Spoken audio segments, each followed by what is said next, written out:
Tonight, when the sun goes down, you're going to stand outside and look up at the stars. You'll feel small. But that feeling isn't random. That feeling is ancient.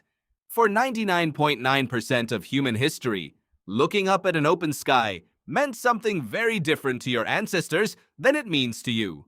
It meant danger. It meant exposure. It meant death. You live in a world built to protect you from the sky. Your roof doesn't just keep out rain. Your walls don't just offer warmth. They offer something far more primal.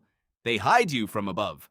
But for thousands of generations, your ancestors lived without that protection, and the open sky above them wasn't a source of wonder. It was the source of their deepest terror.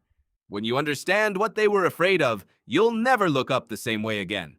Close your eyes for a moment. Imagine standing in grassland with nothing around you for miles. No trees, no rocks, no shelter. The sun is directly overhead, and you are completely exposed. What are you afraid of? Your mind doesn't conjure images of other humans on the ground. It conjures something from above. A shadow passing over the sun. A dark shape descending. That instinct didn't come from nowhere. It came from the sky itself. For millions of years, your ancestors weren't the apex predator on the savanna. They were prey. And their primary predators came from above. The martial eagle, the crowned eagle. The great crowned eagle could swoop down from a cloudless sky and snatch a human child in seconds. Anthropologist Charles Brain documented this extensively in his research on predation patterns in African savanna environments. The fossil record shows that early human skulls often bore puncture wounds consistent with large talons from raptors. Your ancestors didn't just fear the open sky. They feared it because it kept trying to kill them. But it wasn't just eagles.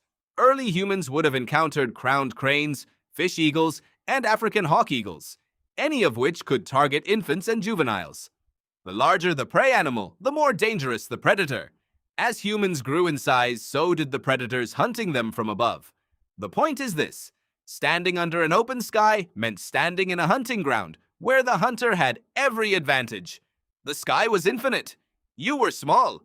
There was nowhere to run that the sky couldn't follow. Your ancestors responded to this threat the way all hunted animals do. They developed an instinctive revulsion to open spaces. They avoided them. They built shelters.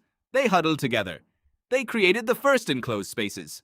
Neurologist and researcher James Panksepp has documented how mammals develop fear responses through a specific neural system he called the fear circuit. This system evolved to keep prey animals alive. When exposed to open spaces without cover, the fear circuit activates. Your heart rate climbs. Your breath shortens. Your muscles tense. You want to run toward shelter. This isn't anxiety. This is survival machinery. Modern psychology has a name for this ancestral reflex. It's called agoraphobia. Most people think agoraphobia is simply a fear of crowds or public places, but the original definition is more precise.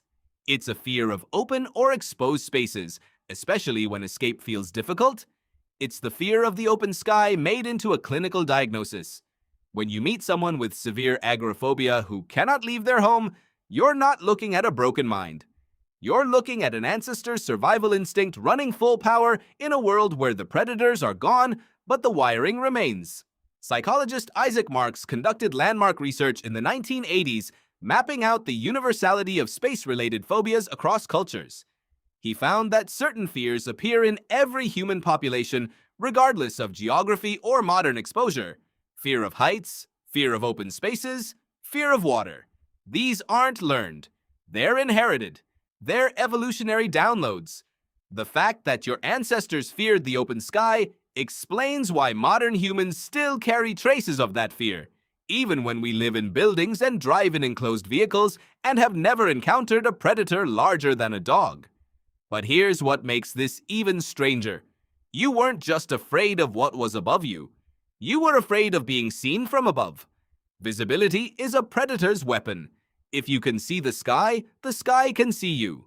Early humans would have chosen to move through grassland in shorter sprints, moving from shadow to shadow, never spending more time than necessary in direct sunlight in an open area. Anthropological evidence suggests that early human groups would migrate along river valleys and forest edges, not straight across open savanna. They weren't just moving through those landscapes, they were hiding from the sky. Your ancestors didn't think about this consciously. They just felt a pull toward the forest, toward canyon walls, toward anywhere that overhead cover existed. That pull is still inside you. It's why you prefer to walk under trees on a hot day. It's why humans instinctively choose seats against walls in restaurants. It's why you feel more comfortable in a car than standing on an open highway. It's why your bedroom window has a curtain and your living room has a ceiling. These aren't arbitrary preferences. They're ancestral memories written into your behavior. The evidence is everywhere if you know where to look. Architect and researcher Rachel Kaplan has spent decades studying how humans choose environments and what makes them feel safe. Her research consistently shows that humans prefer spaces with overhead canopy or ceiling structures. We prefer partial enclosure. We prefer to know we have escape routes, but also clear overhead coverage. Every building you've ever felt comfortable in follows this pattern. It's not that we designed our shelters to match the sky. It's that we designed them to hide from it. Even your eyes tell the story. Your peripheral vision is constantly scanning upward. When you're walking outdoors, about 30% of your visual attention drifts upward, checking the sky. You don't do this consciously. The eye movement is automatic. It's a predator detection sweep that's been running in human nervous systems for millions of years. If you watch crowds of people in open spaces, you'll notice this pattern. There's a rhythmic upward glance that happens every few seconds. Everyone's doing it. Everyone's checking. Nobody's taught how to check. It just happens. Your ancestors also changed how they slept. Modern humans sleep indoors, usually in enclosed rooms. But anthropological evidence suggests that early humans evolved a biphasic or vigilance-based sleep pattern, partly because lying exposed under an open sky meant vulnerability. The predator could come from above. It could come while you were unconscious. Many ancient human shelters show evidence of being positioned specifically to minimize overhead exposure and maximize overhead shelter. They weren't caves because caves were warmer. They were caves because they were covered. This fear shaped human settlements for millennia. Every city in human history was built in locations that offered some degree of natural overhead shelter, or the city itself was designed to replicate that shelter. Narrow streets create partial canopy. Courtyards are open but bounded. Plazas have clear sightlines but implied walls. Even the way humans arrange themselves in crowds shows this pattern. Crowds unconsciously cluster under awnings, under shop overhangs, under any structure that provides even a minimal sense of being covered from above. The remarkable thing is that this fear is so deep that it's almost invisible.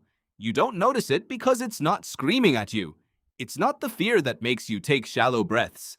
It's the calm relief you feel when you walk under a tree. It's the way you exhale when you close the door of your home. It's the quiet satisfaction of a cloudy day. Your ancestors' terror of the open sky has become your comfort in shelter. It's stopped being a conscious thought and become an aesthetic preference on a lifestyle design, an architecture philosophy. When you stand under the open sky now, especially at night when the stars are visible, something in your ancient nervous system still registers exposure. Even surrounded by cities and cars and airplanes and the complete disappearance of large predators, your body doesn't quite believe you're safe. It takes conscious effort to override that instinct. It takes deliberate thought to look at an open sky and see wonder instead of vulnerability. Your ancestors would have found this very difficult. They might not have found it possible at all. This is why humans became builders. This is why we created roofs and ceilings and enclosed spaces. This is why the architecture of human civilization is fundamentally about creating shelter from above. We are the only animal that builds in this obsessive, consistent way. We're not just avoiding weather or heat. We're executing a survival strategy that's millions of years old. Every enclosed space you've ever lived in is an answer to the open sky. Every ceiling is a replacement for the canopy our ancestors lost when they left the forest. Tonight, when you look up and feel that small flutter of exposure, when your eyes drift upward to scan the sky without your conscious permission, when you feel the urge to stand under something, to move toward the building, to close the door, you'll know exactly where it comes from. You'll know that feeling isn't weakness, it's not anxiety. It's the survival reflex of millions of years of ancestors who lived under a sky that was hunting them. You never noticed how much your ancestors feared the open sky because that fear is no longer your sky. It's your shelter instead.